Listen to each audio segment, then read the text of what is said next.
agissant pour la défense de la moralité internationale, du droit. The language is French. The degree is Doctor of Humane Letters. The place is the United States. A world leader and educator is being honored. His Imperial Majesty Emperor Haile Selassie I of Ethiopia. He is no stranger to the atmosphere of learning found on the campus of Georgetown University. Here, students are in direct association with world-renowned scholars in the field of foreign affairs, the arts, and the humanities. Here, the inquiring mind finds nourishment.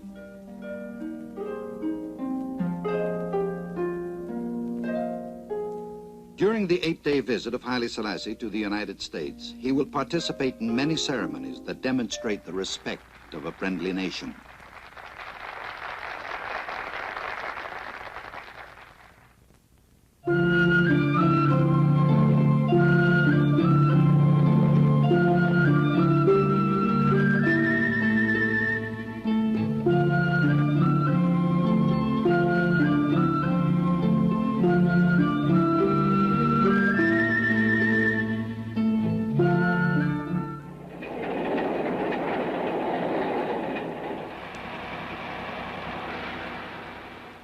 A train with several private cars carries the Emperor and his official party swiftly to Washington, D.C., the nation's capital.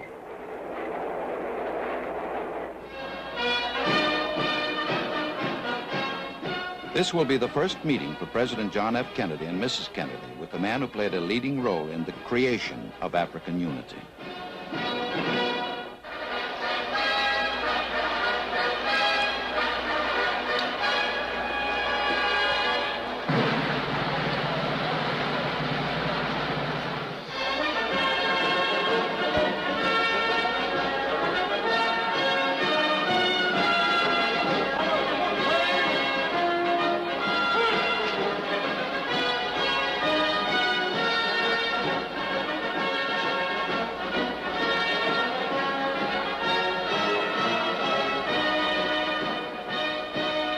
Ladies and gentlemen, I know I speak in behalf of all of my fellow Americans in welcoming His Imperial Majesty back to the United States. Since His Majesty visited the United States nearly a decade ago, we have seen one of the most extraordinary revolutions in history, and that has been the appearance on the world scene of 29 independent countries in the short space of less than 10 years, including over 150 million people. The conference recently held in His Majesty's capital served, I think, to bring together in a great cooperative movement the people of most of these countries.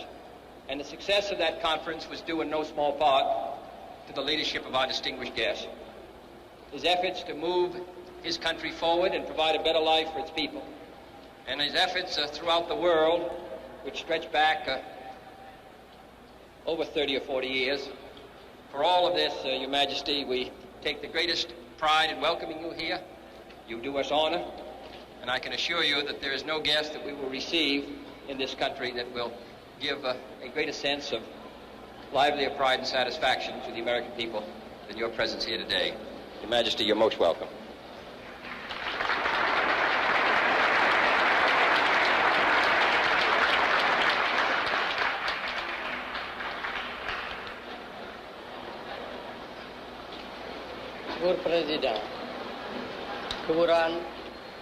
Mr. President, Mrs. Kennedy, Your Excellencies, ladies and gentlemen, I am deeply touched by the generous words of welcome which you have addressed to me, Mr. President, and by the warmth with which the American people have greeted me during the few short hours I have been in the United States.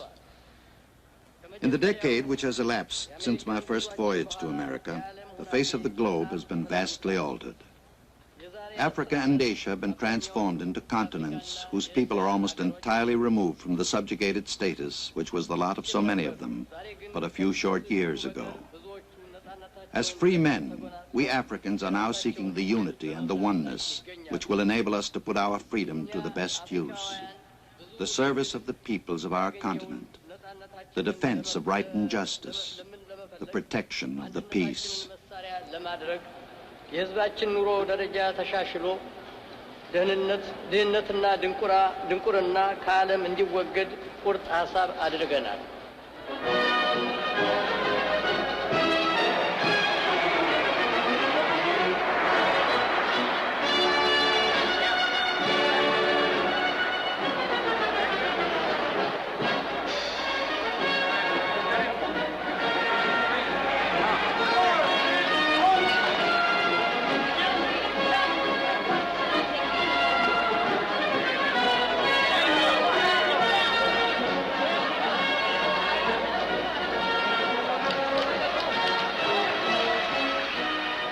A group of Ethiopian women are among the welcoming crowds.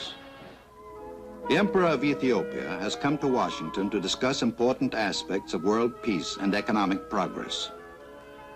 He confers with President Kennedy on African problems and aspirations in these vital areas.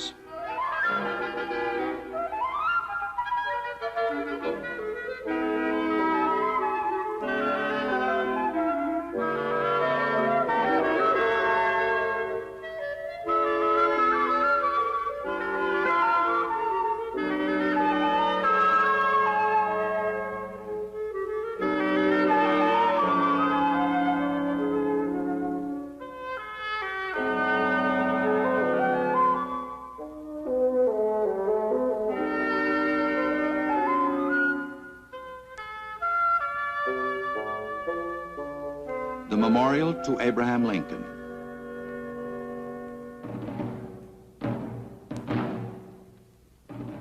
The Emperor and his party arrive at the Lincoln Memorial to place a silver wreath in honor of the American president, who is an international symbol of unity and freedom.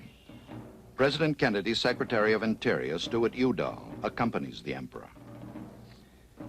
Included in the Emperor's party are Ras Imru Haile Selassie, Ambassador Dinky, Ethiopian ambassador to the United States, and Ambassador Corey, United States ambassador to Ethiopia.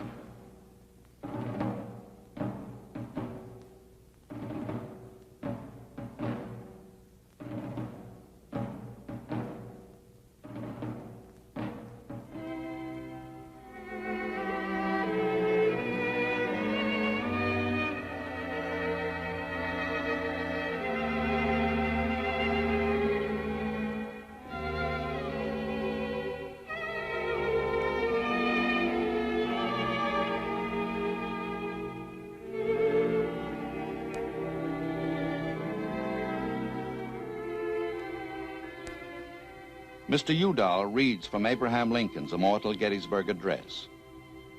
They gave the last full measure of devotion. That we here highly resolve that these dead shall not have died in vain, that this nation under God shall have a new birth of freedom, and that government of the people, by the people, for the people, shall not perish from the earth.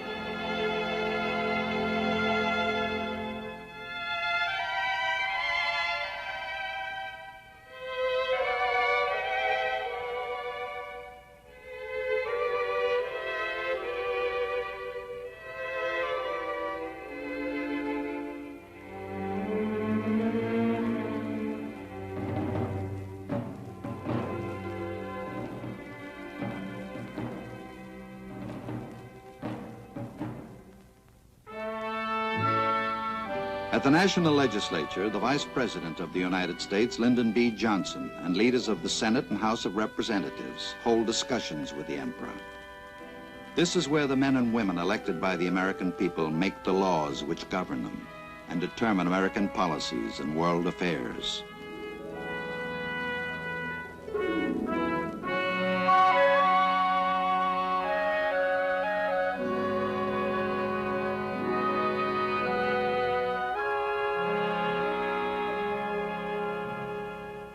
In the same room where President Kennedy holds his press conferences, the Emperor meets with over 500 representatives of the American and world press.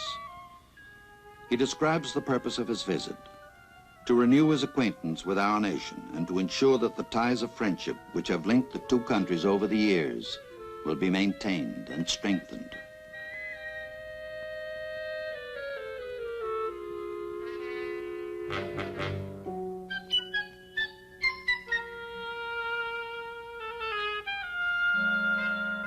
In reply to one question, the Emperor says, What interests us most in Africa today is the collaboration for the purpose of achieving unity for the benefit of Africa and as a contribution to world peace.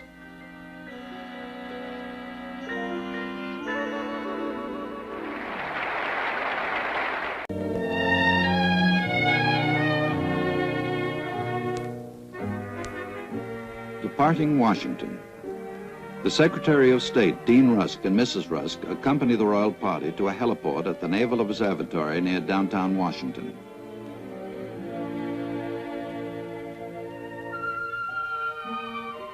Members of the diplomatic corps pay their respects to the Emperor and members of the official party, which includes his granddaughter, Her Highness the Princess Ruth d'Este. The first stage of the journey is aboard President Kennedy's helicopter to the airport, then on to New York City.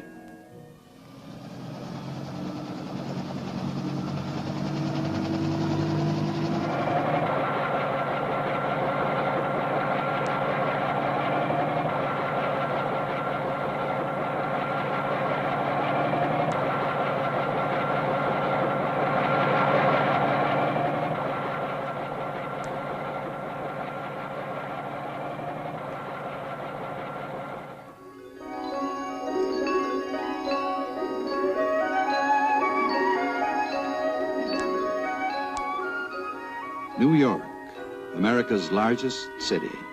Towers of concrete and steel and organized stone probe the sky. Here, knowledge and culture are available to all who seek it.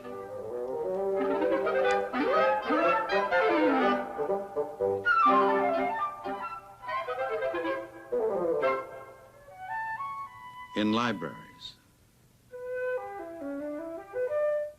in art museums,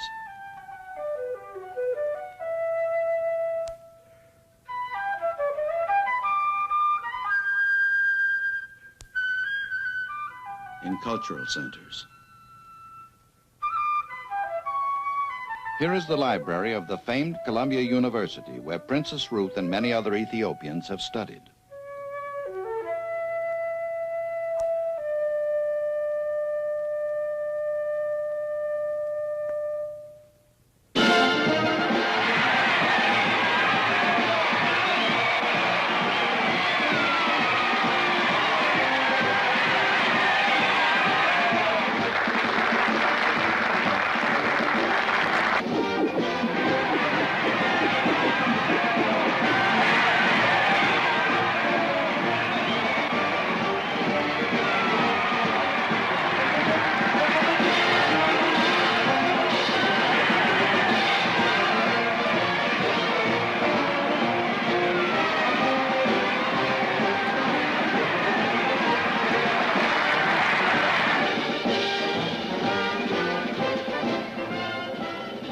The mayor of the city of New York, Robert F. Wagner, and Mrs. Wagner greet the Lion of Judah on the steps of the City Hall.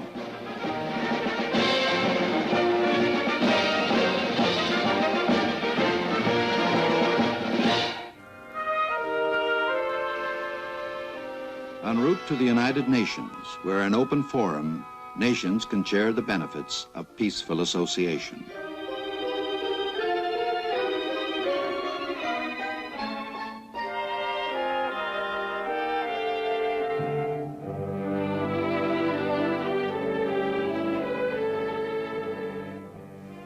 Secretary General U Thant greets the Emperor and is presented with the Charter of African Unity drafted at the Addis Ababa Conference and ratified by the African states. From the people of Ethiopia, a gift to the United Nations, a finely carved miniature of the great obelisk of Aksum, the ancient capital of Ethiopia.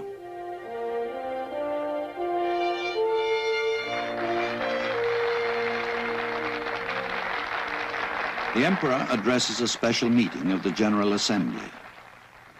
ክቡር ፕሬዚዳንት የተከበራችሁ መልእክተኞች The Charter of the United Nations expresses the noblest aspirations of man, the abjuration of force and the settlement of disputes between states, the assurance of human rights and fundamental freedoms for all without distinction as to race, sex, language, or religion, the safeguarding of international peace and security. ሰብአዊ መብቱ እንዲጠበቅለት ለማረጋገጥ የዓለም ሰላምና ጸጥታ እንዲጠበቅ ለማድረግ የሚያስችሉትን የሰው ልጅ የሚመኛቸውን ከፍተኛ ዓላማዎች የያዘ ነው።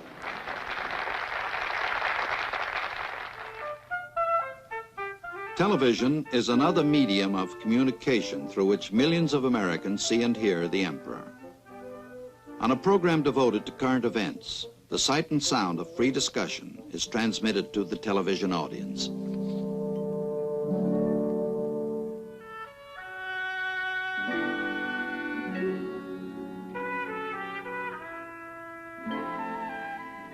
Gathered in the Emperor's hotel suite is an important resource of his country.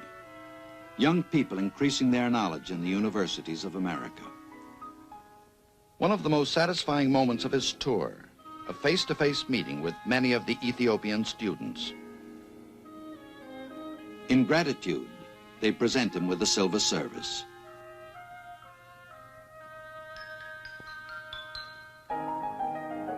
He thanks them and replies that the gift he wants most is unity of purpose, their cooperation in quickening the pace of Ethiopian development.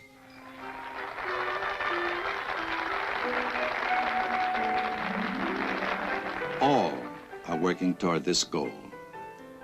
They include Ephraim Isaac, who conducts the Harvard Graduate School Chorus.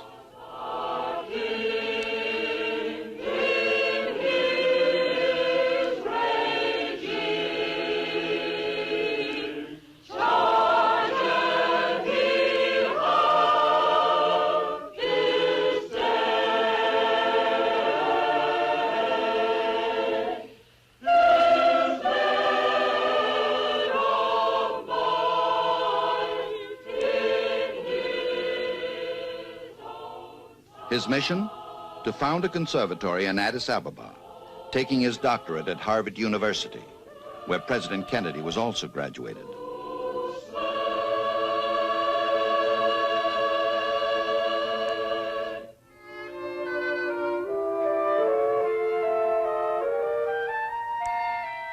At Cornell University, Miss Abba Walder-Rufael, a graduate nurse from Ethiopia, takes her degree in medical education so that she may go back to her country and instruct others how to teach this science.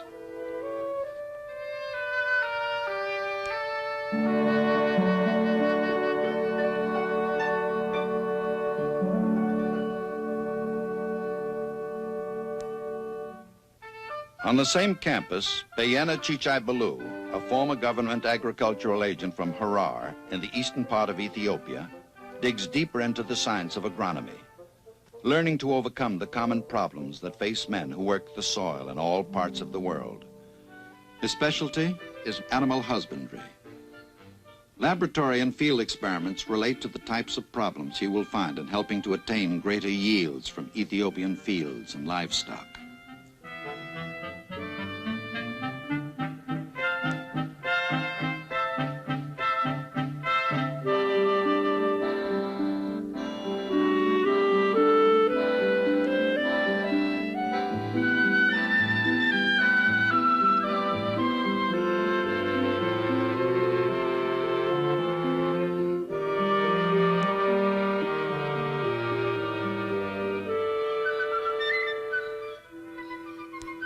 Aviation is essential to a nation like Ethiopia, with rugged terrain and isolated areas.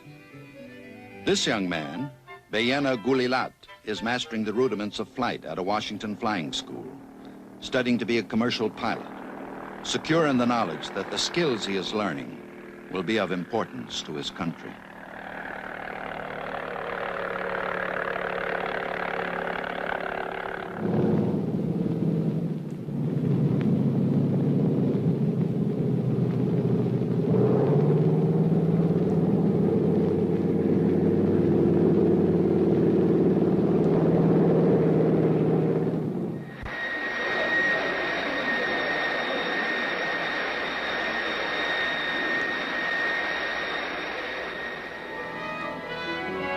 The knowledge and skills of America have been made available to these students through the dedication and foresight of their Emperor, Haile Selassie. His visit to the United States is brightened by their progress, and the United States has been honored by his presence.